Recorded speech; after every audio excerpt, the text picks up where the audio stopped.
कौन है वो शख्स जो सहस्त्रों वर्षों से धरती पर भटक रहा है? कौन है वो शख्स जिसे श्री कृष्ण का श्राप लगा, जिसके चलते वो अमर हो गए? कौन है वो शख्स जो अपने पिता की मौत का बदला लेने के लिए 5000 वर्षों से धरती पर घूम रहा है? मध्य प्रदेश के महू से तकरीबन 12 किलोमीटर की दूरी पर स्थित विंध्याचल की पहाड़ियां, जहां पर महादेव का एक मंदिर है, जिसे एक ऐसे इंसान की तपोस्थली माना जाता है जो महाभारत से ताल्लुक रखता है, जिसे महाभारत के टाइम से याद किया जा रहा है। लोग ऐसा कहते थे कि महाभारत के समय में वो एकमात्र ऐसा योद्धा था जो पूरे युद्ध को क्षण भर में समाप्त कर सकता था। या यूं कहें कि वो आजीवन अजेय रहा और अभी भी वो अजेय ही है, उसे कोई पराजित नहीं कर सका। जी हां, आज के इस वीडियो में महाभारत के उस महान योद्धा के बारे में बात करेंगे जिसे भगवान श्री कृष्ण तक नहीं हरा पाए, जिसे स्वयं अर्जुन नहीं हरा पाए।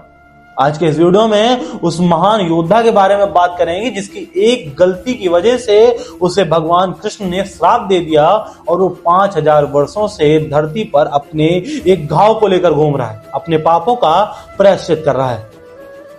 नमस्कार दोस्तों, मैं अभय मिश्रा, आप देख रहे हैं यूनिवर्सल हिस्ट्री। इस सीरीज एक कदम धर्म की ओर में आज के इस वीडियो में आपके लिए लाए हैं एक ऐसे योद्धा की कहानी जिसे बहुत कम लोग जानते हैं, लेकिन जानना हर कोई चाहता है। हम बात कर रहे हैं गुरु द्रोणाचार्य और गुरु माता कृपी के पुत्र अश्वत्थामा की, जिसको महाभारत के समय प्रभु श्री कृष्ण ने श्राप दिया था कि तुम आने वाले 3000 सालों तक धरती पर एक कोढ़ी के रूप में घूमोगे, जिसका कारण था कि अश्वत्थामा ने ब्रह्मास्त्र का संधान किया था पांडवों के आखिरी अंश के ऊपर, जिसके चलते श्री कृष्ण ने क्रोधित होकर उसे श्राप दिया था कि तुम 3000 वर्षों तक धरती पर घूमोगे।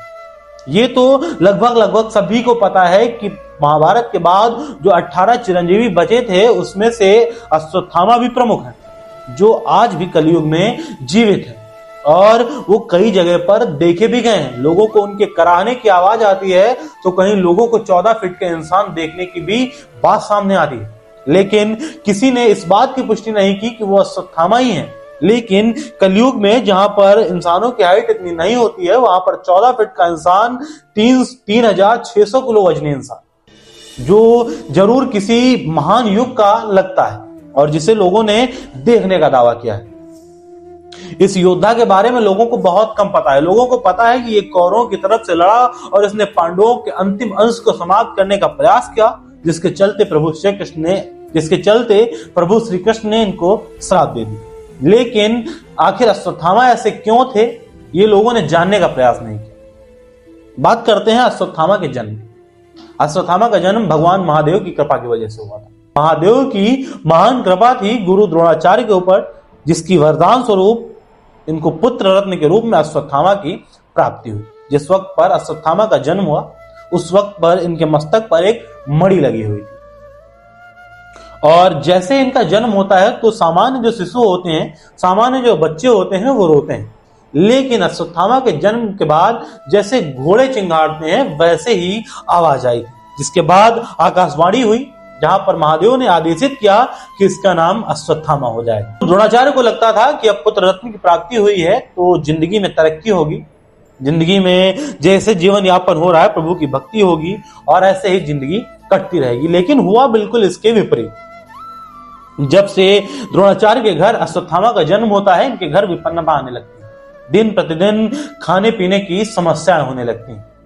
इनके पास इतना भी धन नहीं होता कि ये लोग खाना खा सकें या अश्वत्थामा दूध पी सकें। इनकी एक गाय थी, वो गाय भी चोरी हो गई, जिसके बाद जो और ऋषि कुमार थे वो इनको चावल को घोल कर पिला दिया करते थे और कहते थे कि ये दूध है। इतनी गरीबी थी, इतनी गरीबी आ गई अश्वत्थामा के जन्म।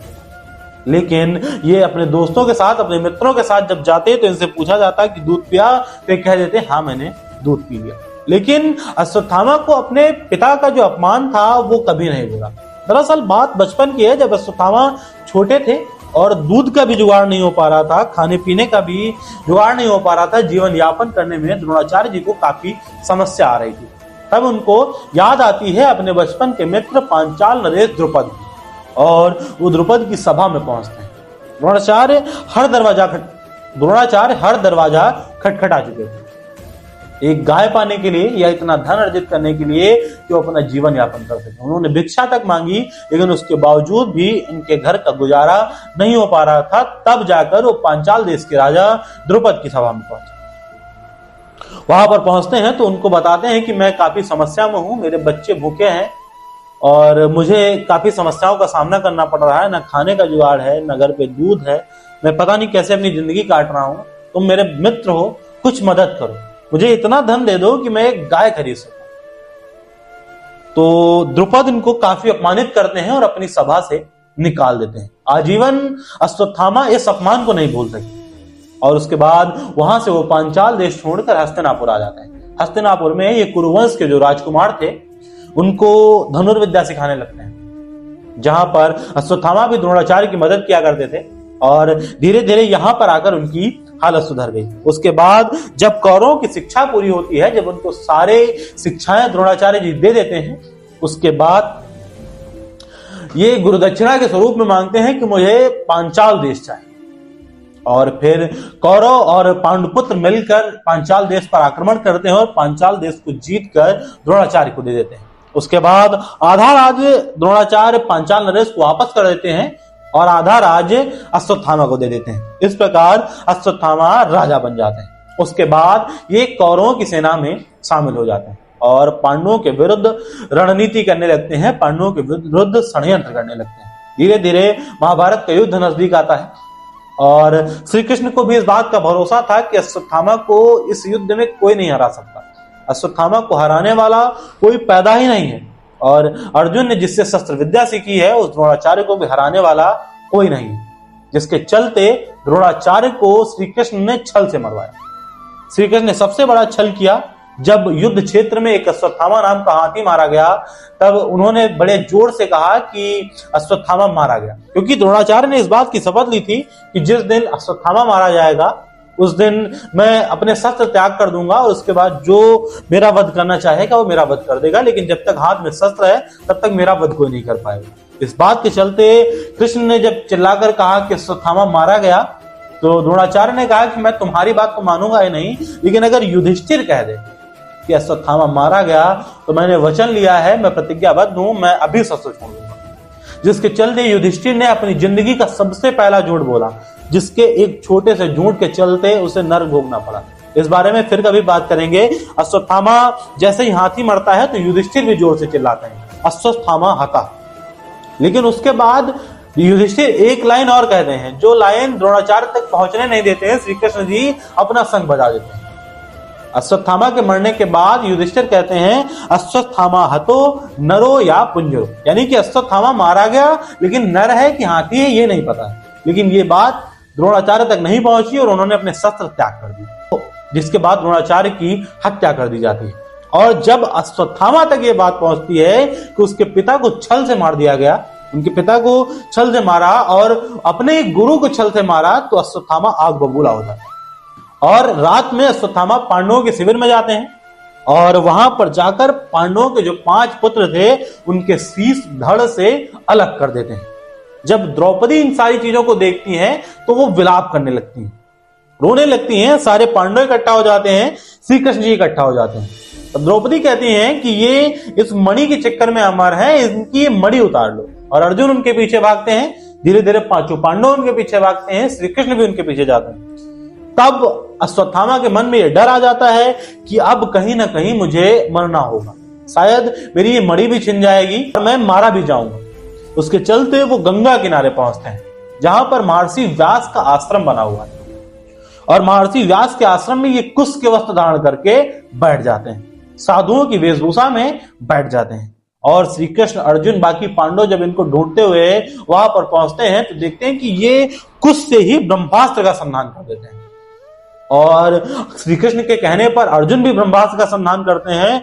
तब बीच में व्यास जी आ जाते हैं और कहते हैं कि इन ब्रह्मास्त्र को रोक लो, नहीं तो सब कुछ समाप्त हो जाएगा। व्यास जी की बात मानकर अर्जुन तो अपना ब्रह्मास्त्र वापस ले लेता है, लेकिन अश्वत्थामा अपना ब्रह्मास्त्र वापस नहीं लेते हैं और वो कहते हैं कि ये जो पांडवों का अंतिम हंस पल रहा है उत्तरा के गर्भ में, वहां पर जाकर गिरेगा। तब श्री कृष्ण और क्रोधित हो जाते हैं और कहते हैं कि जो उत्तरा के गर्भ में पल रहा है, पांडवों का अंतिम अंश है, वो बालक जीवित रहेगा, वो भूपति बनेगा, लेकिन तुम इतने नीच हो कि तुमने एक गर्भ में पल रहे शिशु को मारने का प्रयास किया है। जाओ, तुम 3000 वर्षों तक धरती पर एक कोढ़ी के रूप में भटकोगे और तुम्हें ना तो कोई छुएगा, ना तुम्हें कोई देखेगा, लेकिन तुम्हें अपने पापों की सजा काटनी पड़ेगी। और इतना कहकर वो अर्जुन से कहते हैं कि इसके मस्तक पर लगी ये मणि निकाल लो। अर्जुन जाते हैं और वो मणि निकाल लेते हैं, और उसी मणि निकालने का घाव उनके मस्तक पर है, जो बड़ा हो चुका है, वो सड़ चुका है, उससे दुर्गंध आती है, और कलयुग में वही लोगों के सामने आते हुए नजर आते हैं। कई जगह पर अश्वत्थामा के देखे जाने की बातें सामने आई। अभी हाल फिलहाल में एक पिक्चर आई थी कल्कि 298 AD, उसमें अश्वत्थामा को दिखाया गया है। लेकिन अब सवाल ये उठता है, जो आधुनिक शोध है उसके हिसाब से दिसंबर 2023 में गीता का 5160वां संस्करण जो था वो छापा गया है। इसके हिसाब से महाभारत को तकरीबन 5200 साल पूरे हो चुके हैं, और उस वक्त पर श्री कृष्ण जी ने अश्वत्थामा को महज 3000 सालों का श्राप दिया था। इस हिसाब से 2000 वर्ष पूर्व उनका श्राप पूरा हो चुका है, लेकिन इसके बावजूद भी वो आज पृथ्वी पर भटक रहे हैं। इसका कारण यह है कि जब कलयुग में प्रभु कल्कि अवतार में आएंगे, उस वक्त पर अश्वत्थामा जी उनके साथ रहकर युद्ध लड़ेंगे और अपने पापों का प्रायश्चित करेंगे। अश्वत्थामा के कलयुग में रहने की यही कहानी है, जो लोगों को नहीं पता है कि वो कलयुग में है या नहीं है। तो ये 100% सही है कि जो कलयुग में 18 चिरंजीव बताए गए हैं, 18 चिरंजीवी बताए गए हैं, उसमें अश्वत्थामा का नाम प्रमुख है। इस वीडियो में बस इतना ही। मिलते हैं फिर किसी अगले वीडियो में ऐसी किसी कहानी के साथ। तब तक के लिए धन्यवाद।